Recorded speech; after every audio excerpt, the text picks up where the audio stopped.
Matau Karoluk ir Britney Spears. Dabar netgi mūsų mama gali supanašėti su ja. O kaip čia taip, tetukai?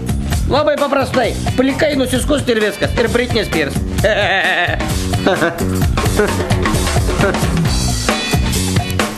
Vat man tai nesigautų dėl ūsų.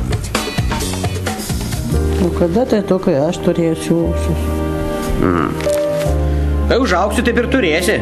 Ne visi juk turi ūsų, supranti? Ūsai tai yra proto įrodymas. Kuo ilgesni ūsai, tuo protingesnis žmogus, tuo jis gudresnis ir pas jį platesnė pasaulėžiūra. Supranti? O kaip tu užaugsi, išsimokinsi, pas tave galbūt irgi užaugs ūsai.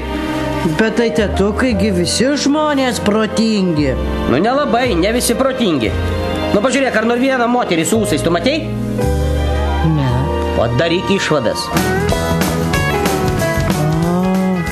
Supratau, visos bobos yra durnos. Tuoj pradės augt ūsai.